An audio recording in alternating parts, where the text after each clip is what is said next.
மகளிர் உரிமை தொகை திட்டம் மூலமா உங்களுக்கு பணம் வருதா? அப்போ இந்த செய்தி உங்களுக்கு தான். உங்க பணத்தை எப்படி பாதுகாப்பா வச்சுக்கிறதுன்னு தெரிஞ்சுக்க வேண்டிய ஒரு ரொம்ப ரொம்ப முக்கியமான விஷயம் இது. கவனமா கேளுங்க. சரி வாங்க நேரா விஷயத்துக்கு போலாம். முதல்ல ஒரு சூப்பரான நல்ல செய்தி. ஆட்சி மாறினா என்ன, கட்சி மாறினா என்ன, உங்க உரிமை தொகை கண்டிப்பா கிடைக்கும். இதுல எந்த சந்தேகமும் வேணாம். ஏன்னா தமிழ்நாட்டுல இருக்கிற எல்லா முக்கிய கட்சிகளுமே இந்த திட்டத்துக்கு ஆதரவு தெரிவிச்சிருக்காங்க. அதனால இது ஒரு நிரந்தரமான திட்டம்னு உறுதியாயிடுச்சு. சிம்பிளா சொல்லணும்னா, கோட்டையில யார் ஆட்சிக்கு வந்தாலும் சரி, உங்க பேங்க் அக்கவுண்ட்டுக்கு மாசம் மாசம் வர்ற அந்த ரூபாய் 1000 பணம் நிக்கவே நிக்காது. இது கேட்கவே எவ்வளவு பெரிய நிம்மதியா இருக்கு இல்லையா? ஆமா, உங்க பணம் சேஃப் தான். ஆனா இதுல அரசாங்கம் ஒரு சின்ன ஆனா ரொம்ப முக்கியமான ஒரு செக் வச்சிருக்கு. இந்த திட்டத்துல பணம் வாங்குற ஒவ்வொருத்தரும் இதை கண்டிப்பா தெரிஞ்சுக்கணும். அது என்னன்னு தான் அடுத்து பார்க்க போறோம். அந்த முக்கியமான நிபந்தனை வேற ஒன்றும் இல்ல, உங்க ரேஷன் கார்டு தான்.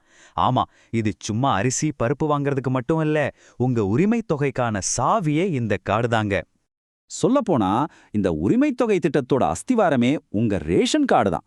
கவர்மெண்ட் பார்வையில நீங்க இந்த பணத்தை வாங்க தகுதியானவங்க தான்னு உறுதிப்படுத்துற முக்கியமான ஆதாரம் இது ஒண்ணுதான்.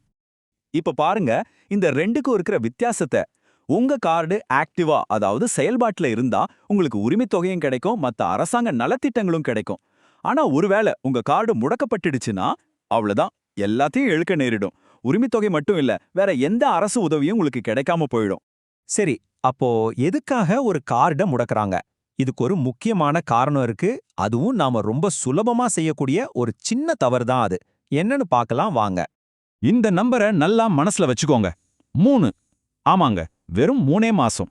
நீங்க தொடர்ந்து 3 மாசம் உங்க ரேஷன் கார்டுல எந்த பொருளுமே வாங்காம விட்டுட்டீங்கன்னா உங்க கார்டு முடக்கப்படுறதுக்கு வாய்ப்பு இருக்கு. இதுதான் இதுல இருக்கிற முக்கியமான ரூல். இது எப்படி நடக்குதுன்னு பாருங்களேன். மாசம் நீங்க கடைக்கு போகல, பொருள் வாங்கல. சரி, 2வது மாசமும் போகல, 3வது மாசமும் இதே கதை தொடர்ந்தா ஆட்டோமேட்டிக்கா உங்க கார்டு முடக்கப்பட்டு விடும்.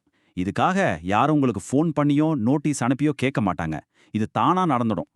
கவர்மெண்ட் இதுக்கு என்ன காரணம் சொல்லுதுன்னா, நீங்க தொடர்ந்து பொருள் வாங்காம இருந்தா அப்போ உங்களுக்கு இந்த ரேஷன் கார்டு தேவையில்ல போலன்னு அவங்க ஒரு முடிவுக்கு வந்துடுறாங்க. இதுதான் அவங்க கணக்கு.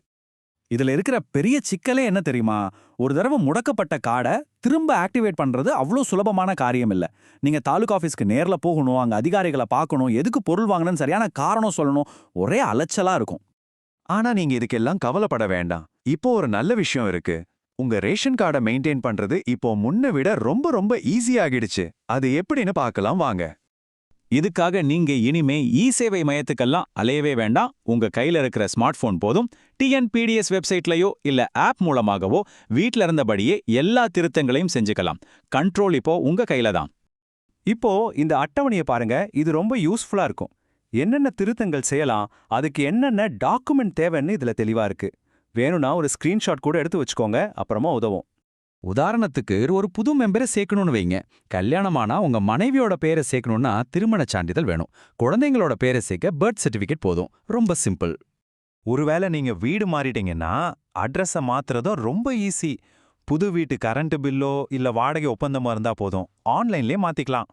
குடும்ப தலைவரை மாத்துறது கூட ஒரு முக்கியமான விஷயம். முக்கியமா உரிமை தொகைக்கு அப்ளை பண்ற பெண்களுக்கு இது ரொம்ப அவசியமா இருக்கலாம்.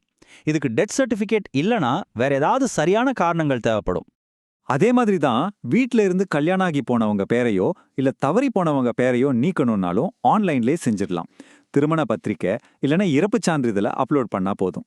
சரி, இந்த மாதிரி ஆன்லைன்ல அப்ளை பண்ணா எப்போ வேலை முடியும்னு கேக்குறீங்களா? பொதுவா ஒரு 2லிருந்து 3 வாரத்துக்குள்ள அப்டேட் ஆயிடும். அதனால அப்ளை பண்ணிட்டு கொஞ்சம் பொறுமையா காத்து இருக்கணும். அப்போ மொத்தத்துல விஷயம் இதுதான். உங்க உரிமை தொகையோட கண்ட்ரோல் முழுக்க முழுக்க உங்க கையில தாங்க இருக்கு. அதனால நாம இப்ப பேசுனதிலிருந்து நீங்க மனசுல வச்சுக்க வேண்டிய ஒரே ஒரு முக்கியமான விஷயம் இதுதான்.